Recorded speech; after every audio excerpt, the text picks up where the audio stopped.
believe what you read in the media? I'm not talking about Di and Fergie, but about the important stuff, the politics and economics. Has it ever occurred to you it could be a system of propaganda designed to limit how you imagine the world? Well, that's the view of Noam Chomsky, who's been teaching here in Boston for the past 30 years. Described as America's leading dissident, he's based at the Massachusetts Institute of Technology, where, although it's very cold, it isn't exactly the Gulag archipelago. As a working journalist myself, I've come to talk to Professor Chomsky about bias in the media.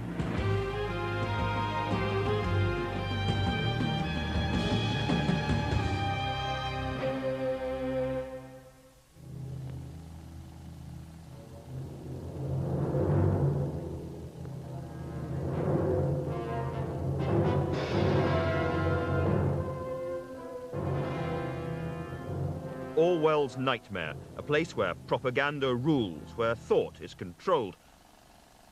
Comrades, attention! Here is a special bulletin from the Ministry of Peace. It's now a familiar, if chilling, Cold War fable. Most of us would say it's old hat. But is it? The thought police are joining you. The chief job of a newspaper is to inform. To tell people For decades, the freedoms of thought and expression have been central to Western democracy. The media sees itself as free, fearless, stroppy, and for many in power, the press are too strong. So the idea that Orwell's warning is still relevant may seem bizarre. But not to Noam Chomsky, who thinks the image of a truth-seeking media is a sham. Chomsky has devoted his life to questioning Western state power.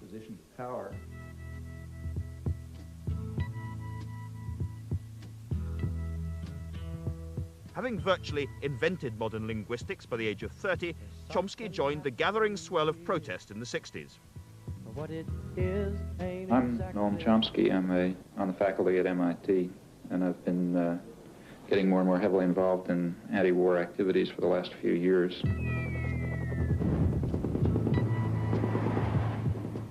Since then, Chomsky has championed a brand of anarchism, becoming deeply hostile to established power and privilege. And in recent years, he's refined what he calls the propaganda model of the media. Well, on a brighter note, commercial break. The government has now... He claims that the mass media brainwash under freedom. Not only do the media systematically suppress and distort, when they do present facts, the context obscures their real meaning. Stop about every 1,000 miles ain't asking too much, is it? You might wish to stay on and listen. The invasion of East Timor by the Indonesian army caused indescribable slaughter. Hundreds of thousands died. But it was more or less ignored by the mainstream Western media because, Chomsky argues, we were selling arms to the aggressors. But wars where the West's interests are directly involved get a different treatment. For Chomsky, coverage of the Gulf War was servile. Trivial criticisms were aired, fundamental ones were ignored. Hello. Andrew Marr. Very nice to see you. Hi. Naturally, Chomsky has numerous critics. Which chair has been allotted? Is the media so influential? I'm over here. Okay. Have dissident views really been excluded in an age of relative media diversity, in the age of the internet? Right. This is one of... What about Chomsky's own access? Okay. What about this very program? Okay, Andrew, in your own time. Professor Chomsky, could we start by listening to you explain what the propaganda model, as you call it, is? For many people, the idea that propaganda is used by democratic rather than merely authoritarian governments will be a strange one. Well, the term propaganda fell into disfavor at around the Second World War, but in the 1920s and the 1930s, it was commonly used and, in fact, advocated not by leading intellectuals, by the founders of modern political science, by Wilsonian progressives, and, of course, by the public relations industry, as a necessary technique to overcome the danger of democracy. The institutional structure of the media is quite straightforward. We're talking about the United States, but it's not very different elsewhere. The major, there are sectors, but the agenda-setting media, the ones that sort of set the framework for everyone else, like the New York Times and the Washington Post and so on, these are major corporations, parts of even bigger conglomerates, like other corporate institutions. They have a product and a market. Their market is advertisers, that is, other businesses. Their product is relatively privileged audiences, more or less. So they're selling audiences to They're other selling corporations. privileged audience. These are big corporations selling privileged audiences to other corporations. Now the question is, what picture of the world would a rational person expect to come out of this structure? And then we draw some conclusions about what you'd expect, and then we check, and yes, that's the picture of the world that comes out. And is this anything more than the idea that basically the press is relatively right-wing, with some exceptions, because it's owned by big business, which is a truism, is well known? Well, I would call the press relatively liberal. Here I agree with the right-wing critics. So especially the New York Times and the Washington Post, which are called, without a trace of irony, the New York Times is called the establishment left in, say, major foreign policy journals. And that's correct, but what's not recognized is that the role of the liberal intellectual establishment is to set very sharp bounds on how far you can go, this far and no further. Give me some examples of that. Well, let's take, say, the Vietnam War. Probably the leading critic, and in fact one of the leading dissident intellectuals in the mainstream, is Anthony Lewis of the New York Times, who did finally come around to opposing the Vietnam War about 1969, about a year and a half after corporate America had more or less ordered Washington to call it off. And his picture from then on is that the war, as he put it, began with blundering efforts to do good, but it ended up by 1969 being a disaster and costing us too much. So what would that's the criticism. What would the non-propaganda model have told Americans about the Vietnam War at the same time? Same thing that the mainstream press was telling them about Afghanistan. The United States invaded first of all, in the 1950s, it set up a standard Latin American-style terror state which had massacred tens of thousands of people, but was unable to control a local uprising, and everyone knows, at least every specialist knows that's what it was. And when Kennedy came in 1961, they had to make a decision because the government was collapsing under local attack, so the U.S. just invaded the country. In 1961, the U.S. Air Force started bombing South Vietnamese civilians, authorized napalm, crop destruction. Then in 1965, February 1965, the next major escalation took place against South Vietnam, not against North Vietnam. That was a sideshow. That's what an honest press would be saying, but you can't find a trace of it. Now, if the press is a censoring organization, tell me how that works. You're not suggesting that proprietors phone one another up, or that many journalists get their copy spiked, as we say?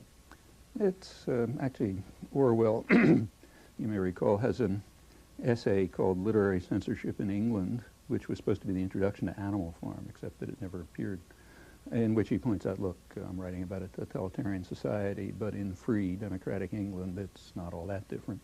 And then he says unpopular ideas can be silenced without any force. And then he gives a two-sentence response, which is not very profound, but captures it. He says two reasons. First, the press is owned by wealthy men who have every interest in not having certain things appear. But second, the whole educational system, from the beginning on through, just gets you to understand that there are certain things you just don't say. Well, spelling these things out, that's perfectly correct. I mean, it's the first sentence is what we expand on. This is what I don't get, because it suggests that, I mean, I'm a journalist, people like me are self-censoring. No, not self-censoring.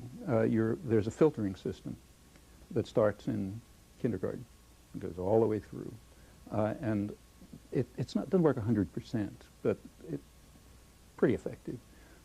It selects for obedience and subordination, and especially, I think that's so stroppy people won't make it to positions of influence. Behavior problems, or if you read applications to a graduate school, you see that people will tell you he's not, doesn't get along too well with his colleagues. You know how to interpret those things. I'm just interested in this because I was brought up, like a lot of people, probably post-Watergate film and so on, to believe that journalism was a crusading craft and that there were a lot of disputatious, stroppy, difficult people in journalism. And I have to say, I think I know some of them.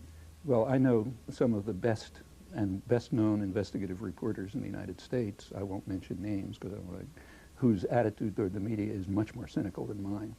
In fact, they regard the media as a sham, And they know, and they consciously talk about how they try to play it like a violin. If they see a little opening, they'll try to squeeze something in that ordinarily wouldn't make it through. And it's perfectly true that I'm sure you're speaking for the majority of journalists who are trained, have it driven into their heads that this is a crusading profession, adversarial, we stand up against power, a very self-serving view. On the other hand, in my opinion, I hate to make a value judgment, but the better journalists, and in fact the ones who are often regarded as the best journalists, have quite a different picture, and I think a very realistic one. How can you know that I'm self-censoring? How can you know that you're journalists self-censoring. I'm sure you believe everything you're saying. But what I'm saying is if you believe something different, you wouldn't be sitting where you're sitting. We have a press which has, seems to me, a relatively wide range of view. There is a pretty small c conservative majority, but there are left-wing papers, there are liberal papers, and there is a pretty large offering of views running from the far right to the far left for those who want them.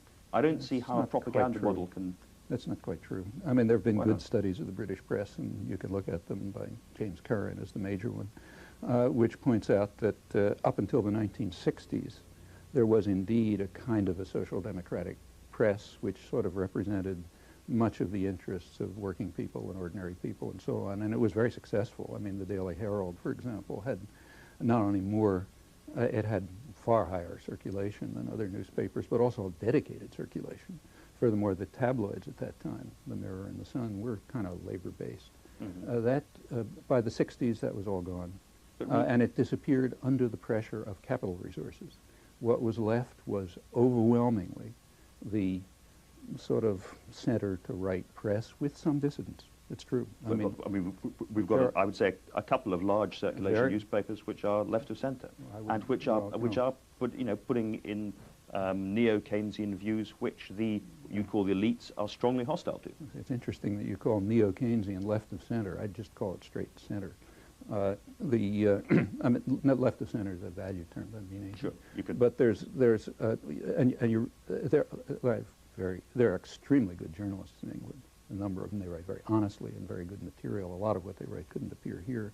On the other hand, if you look at the question overall, I don't think you're going to find a big difference. And the few, there aren't many studies of the British press, but the few that there are have found pretty much the same results, and I think the better journalists will tell you that. In fact, what you have to do is check it out in cases. So let's take, say, what I just mentioned, the Vietnam War. The British press did not have the kind of stake in the Vietnam War that the American press did, because they weren't fighting it. Just check sometime and find out how many times you can find the American war in Vietnam described as a U.S. attack against South Vietnam, beginning clearly with outright aggression in 1961 and escalating to massive aggression in 65. If you can find 0.001% of the coverage saying that, you'll surprise me. Well, and in a free press, 100% of it would have been saying that. Now, that's just a matter of fact. It has nothing to do with left and right. Let me come up to a more modern war, which was the Gulf War, which, again, looking at the press in Britain and watching television, including some American television, I was very, very well aware of the anti-Gulf War dissidents, the no blood for oil campaigns. And that's not the anti-Gulf. That's not the dissidents. No blood for oil isn't the dissidents? Saddam Hussein's attack on Kuwait took place on August 2nd. From August, within a few days, the great fear in Washington was that Saddam Hussein was going to withdraw and leave a puppet government, which would be pretty much what the U.S. had just done in Panama. The U.S. and Britain, therefore, moved very quickly to try to undercut the danger of withdrawal. By late August, negotiation offers were coming from Iraq, calling for a negotiated Iraqi withdrawal. The press wouldn't publish them here. It never published them in England. It did leak, however. There was a great debate about whether there should have been a negotiated settlement. No, there was not a debate. There was a debate about whether you should continue with sanctions, which is a different question. Because the fact of the matter is we have good evidence that by mid or late August, the sanctions had already worked. Because these stories were coming from high American officials in the State Department, former American officials like Richard Helm. They couldn't get the mainstream press to cover them, but they did manage to get one journal to cover them, Newsday. That's a suburban journal in Long Island. The purpose, obviously, being to smoke out the New York Times, because that's the only thing that matters. It came out in Newsday, and this continued, I won't go through the details, but this continued until January 2nd. At that time, the offers that were coming were apparently so meaningful to the State Department that State Department officials were saying that, look, this is negotiable, meaningful, maybe we don't accept everything, but it's certainly a basis for negotiated withdrawal. The press would not cover it. Newsday did, a few other people did. I have a couple of op-eds on it, and to my knowledge, you can check this, the first reference to any of this in England is actually in an article I wrote in The Guardian, which was in early January. You can check and see if there's an earlier reference. Okay, let's look at one of the other key examples, which you've looked at too, which would appear to go against your idea, which is the Watergate. Watergate is a perfect example. We've discussed it at length in our book, in fact, and elsewhere. It's a perfect example of the way the press was subordinated to power. But this, this brought down the president. Let me give you just a minute. Let's take a look. What happened there, here it's kind of interesting because you can't do experiments in history, but here history was kind enough to set one up for us. The Watergate exposures happened to take place at exactly the same time as another set of exposures, namely the exposures of COINTELPRO. Oh, sorry, you have to explain that. It's interesting that I have to explain it because it's vastly more significant than Watergate. That already makes my point. COINTELPRO was a program of subversion carried out not by a couple of petty crooks, but by the National Political Police, the FBI, under 4 administrations. It began in the late Eisenhower administration, ran up till... This is aimed at the Socialist Workers' Party of America. The Socialist Workers' Party was one tiny fragment of it. It began, by the time it got through, I won't run through the whole story, it was aimed at the entire New Left, at the women's movement, at the whole black movement. It was extremely broad. Its actions went as far as political assassination. Now, what's the difference between the two? Very clear. In Watergate, Richard Nixon went after half of U.S. private power, namely the Democratic Party, and power can defend itself. So therefore, that's a scandal. He didn't do nothing happened. Look, I was on Nixon's enemies list. I didn't even know. Nothing ever happened. But nonetheless, you wouldn't say it was an insignificant event. No, it was a case where half of U.S. power defended itself against a person who had obviously stepped out of line. And the fact that the press thought that was important shows that they think powerful people ought to be able to defend themselves. Now, whether there was a question of principle involved happens to be easily checked in this case. One tiny part of the COINTELPRO program was itself far more significant in terms of principle than all of Watergate. And if you look at the whole program, I mean, it's not even a discussion. But you have to ask me what COINTELPRO is. You know what Watergate is. There couldn't be a more dramatic example of the subordination of the educated opinion to power here in England as well as in the United States. I know you've concentrated on foreign affairs and some of these key areas, things we've been talking about. A lot about domestic policy. But, well, I'd like to come on to that because it still seems to me that on a range of pretty important issues for the establishment, there is serious dissent. That's right. Gingrich and his neo-conservative agenda in America has been pretty savagely lampooned. The apparently fixed succession for the Republican candidacy at the presidential election has come apart. Clinton, who is a powerful figure, is having great difficulty with Whitewater. Everywhere one looks, one sees disjunctures, openings. Within a spectrum so narrow that you really have to look hard to find it. Well, can I just stop you there? Because you say the spectrum is narrow, but on the one hand, we've got flat tax Republicans right the way through to relatively big state Democrats. Find one. Find a big state Democrat. The position now is exactly what Clinton said. The era of big government is over.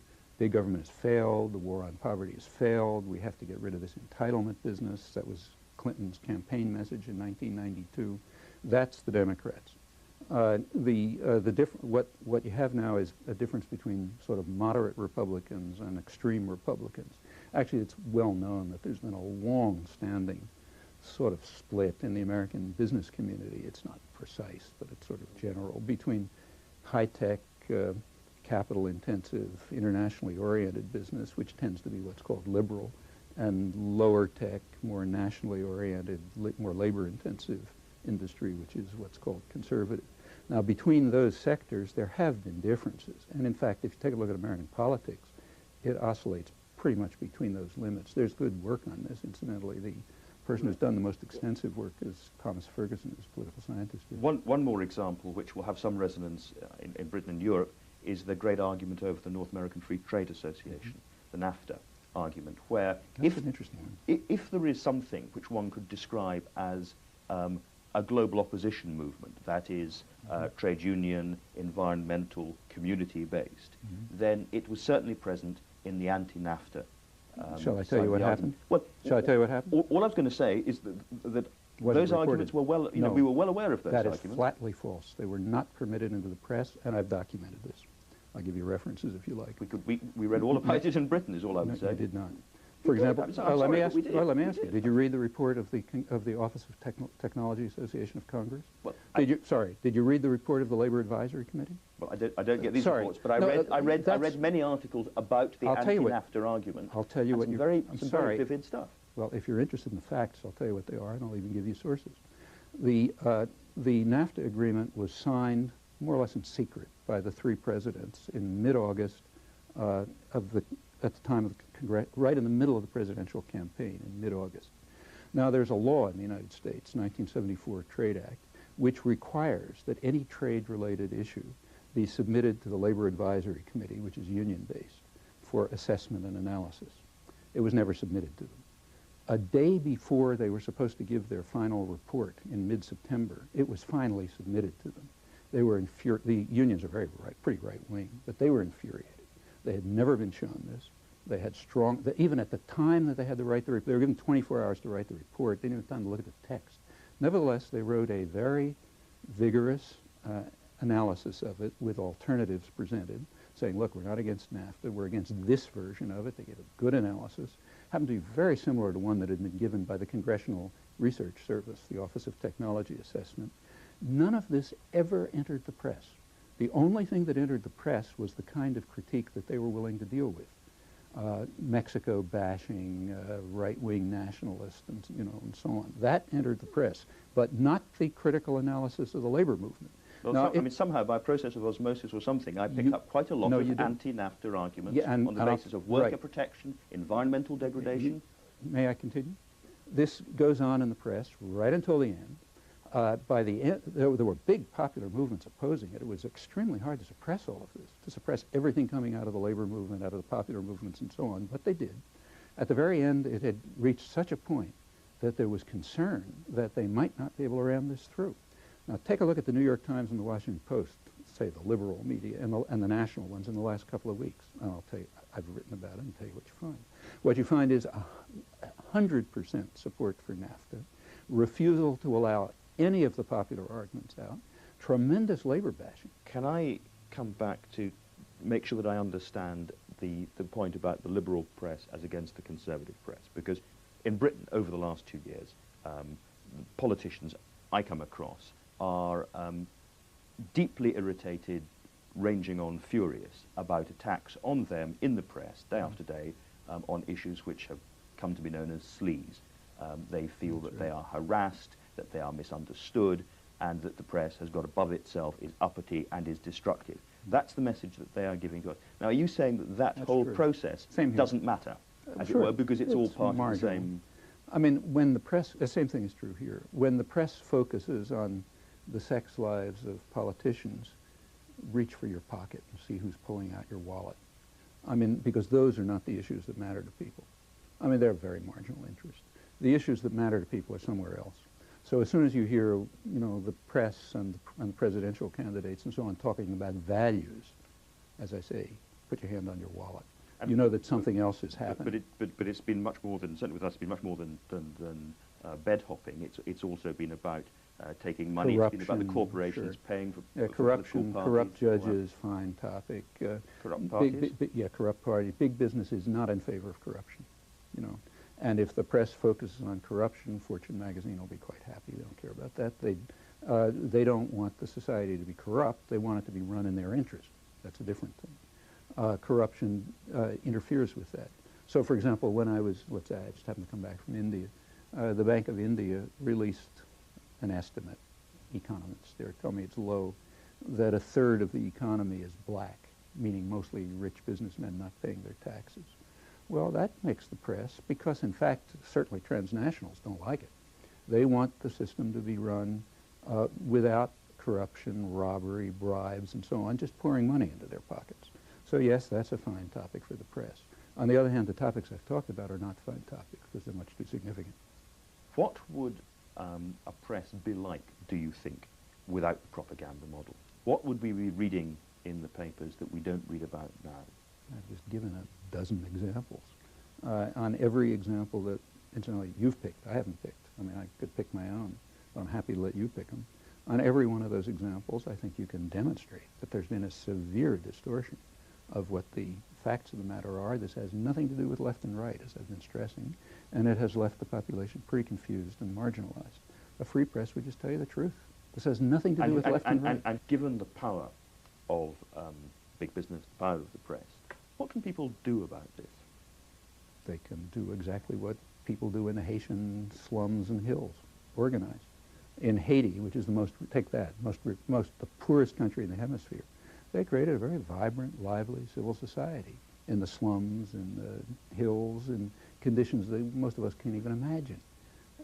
We can do the same much more easily. You've got community activists in America. Yes, You've got, I'm not talking about the so-called communitarian movement, but I'm talking about the local community activists and writers all over the place. All over the place. Take, say, a city like Boston. And the way all sorts of people, they don't even know of each other's existence. There's a very large number of them. In fact, one of the things I do constantly is run around the country giving talks. One of my main purposes, and the purposes of the people who invite me, is to bring together people in that area who are working on the same things and don't know of each other's existence, because the resources are so scattered and the means of communication are so marginal that there isn't just much they can do about it. Now, there are plenty of things that are happening. So take, say, community-based radio, which is sort of outside the system. I was going to ask you about that and about the internet, which has certainly got pretty open access at the moment. Well, the internet is like most technology, is a very double-edged sword. It has, like any technology, including printing, it has a liberatory potential, but it also has a repressive potential. And there's a battle going on about which way it's going to go, as there was for radio and television and so on. About ownership and advertising. Right, and about just what's going to be in it and who's going to have access to it. Remember, incidentally, that the internet is an elite operation. Most of the population of the world has never even made a phone call, so that's certainly not on the internet. Nevertheless, it does have democratizing potential. And there's a struggle going on right now as to whether that's going to be realized or whether it'll turn into something like a home marketing service and a way of marginalizing people even further. That discussion went on in the 1920s over radio, and it's interesting how it turned out. It went on over television, it's now going on over the internet. And that's a matter of popular struggle. Look, we don't live the way we did 200 years ago or even 30 years ago. There's been a lot of progress. It hasn't been gifts from above. It's been the result of people getting together and refusing to accept the dictates of authoritarian institutions. And there's no reason to think that that's over. You've been portrayed, and some would say occasionally portrayed yourself as a kind of lonely, dissident voice. You clearly don't feel lonely at all. I say nothing like that. I certainly do not portray myself that way. I can't begin to accept a fraction of the invitations from around the country. I'm scheduled 2 years in advance. And at that, I'm only selecting a fraction of them. And you're speaking to big huge audiences. Huge audiences. And these are not elite intellectuals either. These are mostly popular audiences. I probably spend 20 or 30 hours a week just answering letters from people all over the country and the world. I wish I felt a little more lonely. I don't. Of course, I'm not on NPR. I wouldn't be in the mainstream media, but I wouldn't expect that. Why should they offer space to somebody who's trying to undermine their power and to expose what they do? But that's not loneliness. Professor Chomsky, thank you very much.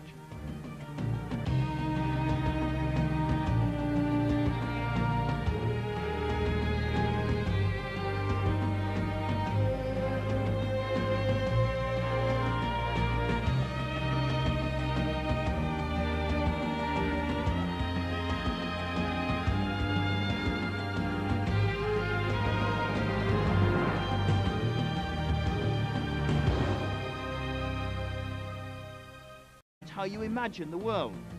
Well, that's the view of Noam Chomsky, who's been teaching here in Boston for the past 30 years.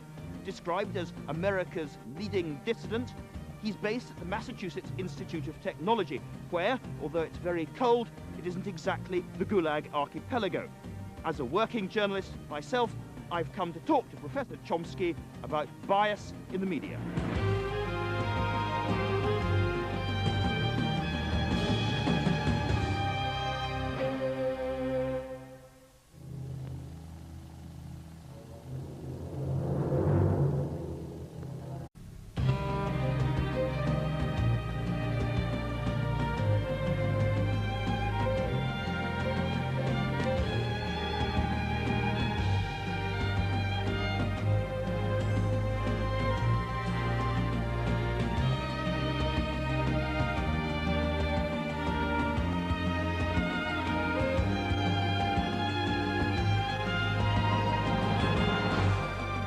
Do you believe what you read in the media?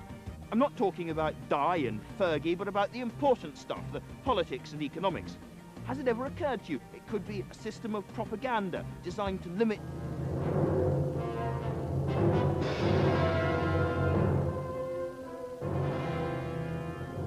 Orwell's nightmare, a place where propaganda rules, where thought is controlled. Comrades, attention! Here is a special bulletin from the Ministry of Peace. It's now a familiar, if chilling, Cold War fable. Most of us would say it's old hat. But is it? The thought police are joining you. The chief job of a newspaper is to inform, to tell people... For decades, the freedoms of thought and expression have been central to Western democracy. Chomsky, I'm on the faculty at MIT, and I've been getting more and more heavily involved in anti-war activities for the last few years.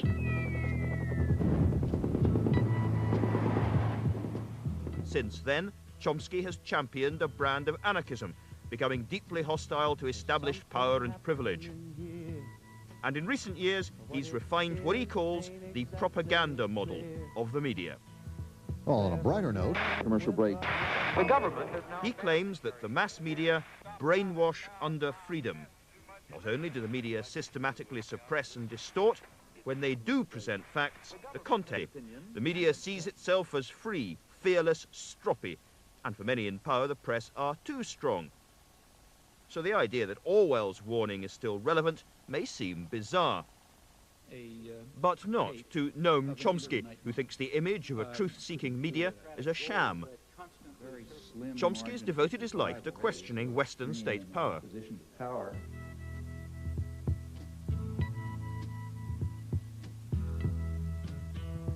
Having virtually invented modern linguistics by the age of 30, Chomsky joined the gathering swell of protest in the 60s.